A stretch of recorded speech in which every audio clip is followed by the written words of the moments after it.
Bismillahirrahmanirrahim. Assalamualaikum warahmatullahi wabarakatuh. Semoga kesehatan, keselamatan, dan keberkahan selalu menyertai kita semuanya. Mari kita support dan dukung channel ini dengan mengklik tombol subscribe. Mudah-mudahan selalu dapat memberikan manfaat.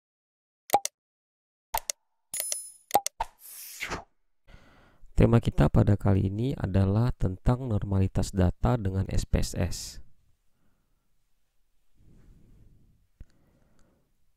Tujuan pembelajaran kita diharapkan nanti setelah materi ini kita akan mengetahui manfaat dari uji normalitas, contoh kasus uji normalitas, prosedur uji normalitas, dan bagaimana membaca hasil output normalitas data. Uji normalitas memiliki manfaat yang pertama untuk pemilihan penyajian data. Bila distribusi normal, dianjurkan menggunakan mean, dan jika data tidak normal, dianjurkan menggunakan median. Misalnya, kita punya data pengetahuan responden dengan masing-masing total nilai. Lalu kita akan mengkategorikan nilai responden tersebut menjadi kategori kurang baik dengan pengetahuan baik. Maka untuk membuat penilaian kita harus menggunakan nilai mean atau nilai median. Nilai mean jika berdistribusi normal dan nilai median jika berdistribusi tidak normal. Misalnya data berdistribusi normal dengan nilai mean 7, maka kita dapat mengkategorikan bahwa di atas 7 atau sama dengan 7, maka responden memiliki pengetahuan baik. Sedangkan kurang dari 7, maka responden memiliki pengetahuan kurang baik. Kemudian manfaat yang kedua adalah dapat menentukan uji hipotesis yang dipakai. Nah, dalam melakukan uji hipotesis, nanti kita akan ada tahapan proses, salah satunya adalah apakah data berdistribusi normal atau tidak. Bila data berdistribusi normal, maka kita wajib menggunakan uji parametriknya. Dan jika data tidak normal, kita menggunakan uji non parametriknya. Jadi itu adalah manfaat dari kenapa perlu dilakukan uji normalitas. Contoh kasus. Data hasil kuesioner penelitian didapatkan data sebaran umur responden. Anda ingin mengetahui apakah variabel umur responden mempunyai distribusi data normal atau tidak. Maka, bagaimana cara melakukan uji normalitas?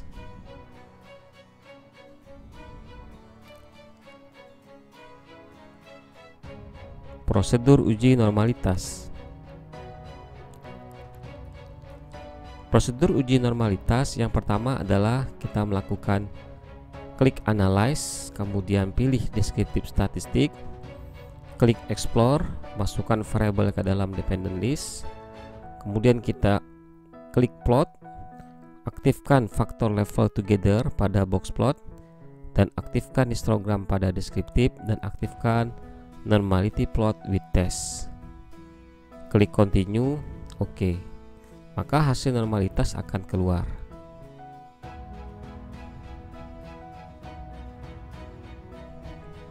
Nah, berikut ini adalah gambaran untuk langkahnya.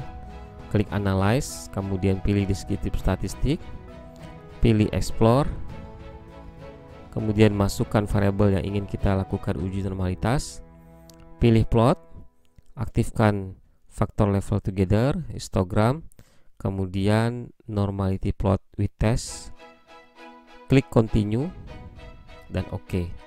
Nah, berikut ini adalah praktik dalam melakukan uji normalitas.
Cara membaca hasil output normalitas data.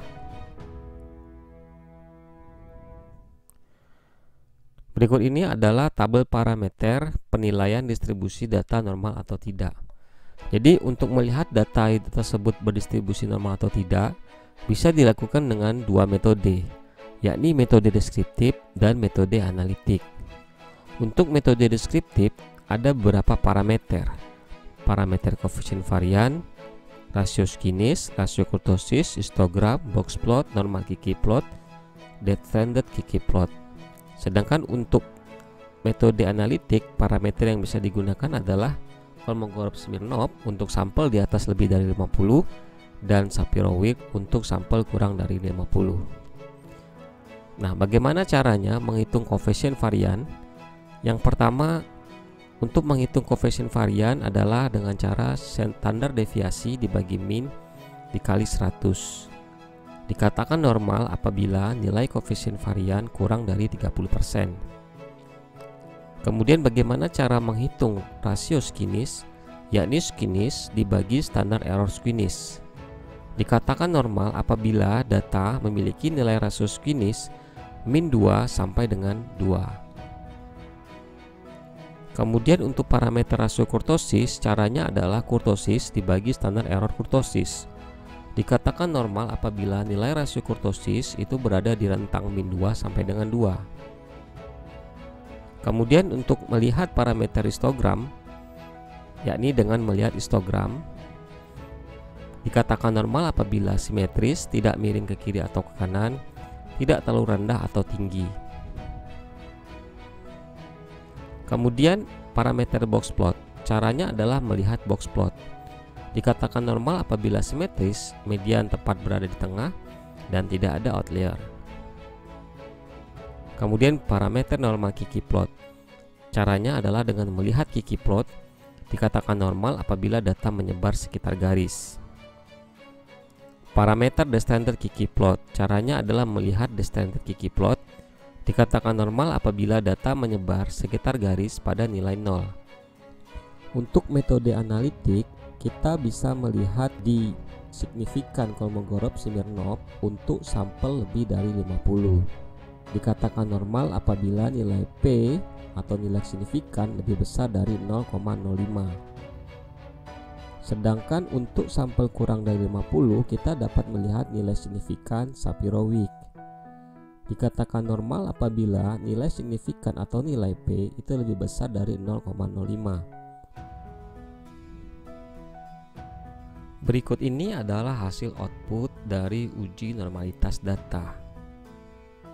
Di sini ada data dalam bentuk deskriptif, kemudian ada test of normality.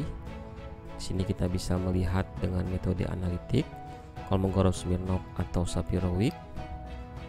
Kita bisa menghitung nilai koefisien varian dengan menghitung standar deviasi dibagi nilai min dikali 100. Kemudian kita bisa mendapatkan nilai skinis dibagi standar error skinis. Kita bisa menghitung kurtosis, nilai kurtosis dibagi standar error kurtosis. Kemudian juga kita bisa melihat histogram, ya, ini juga deskriptif, melihat box plot, kemudian melihat normal Kiki plot. Kemudian kita juga bisa melihat detrended normal Kiki plot. Nah, maka setelah dilakukan perhitungan, maka didapatlah hasil koefisien varian pada data tersebut, yakni sama dengan 14,55%. Kriteria normal apabila nilai koefisien varian kurang dari 30%, maka kesimpulannya data normal. Sedangkan berdasarkan rasio skinis, nilai skinis yakni 4,04. Artinya dia tidak berada di rentang min 2 sampai dengan 2, sehingga data tidak normal. Sedangkan dari parameter rasio kurtosis, di sini nilainya 1,12. Nilai rasio kurtosis min 2 sampai dengan 2. Kesimpulannya normal. Histogram sedikit miring ke kiri. Kita dapat simpulkan bahwa tidak normal. Kemudian box plot sedikit tidak simetris, terdapat outlier, maka kita simpulkan tidak normal. Normal Kiki plot terdapat data yang tidak berada di sekitar garis, kita simpulkan tidak normal. Di stranded Ggplot banyak data yang tidak berada di sekitar garis, kita simpulkan tidak normal.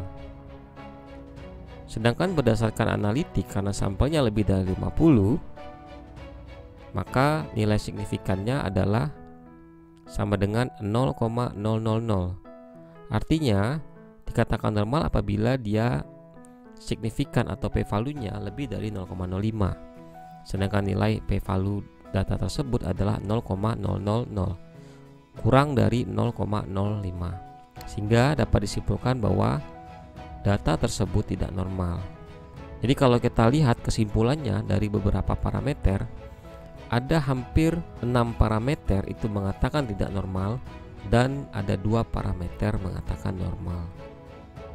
Sehingga kalau kita simpulkan, maka data ini bersifat tidak normal. Jadi yang paling bagus dalam memilih atau menentukan uji normalitas adalah dengan melihat uji analitik. Adapun parameter yang lain adalah sebagai pelengkap dan meyakinkan bahwa data kita memang bersifat normal atau tidak normal. Baik, terima kasih. Itu saja yang dapat saya sampaikan untuk hari ini. Mudah-mudahan bermanfaat. Sampai jumpa lagi di pertemuan berikutnya. Billahi fissabil haq, fastabiqul khairat. Wassalamualaikum warahmatullahi wabarakatuh.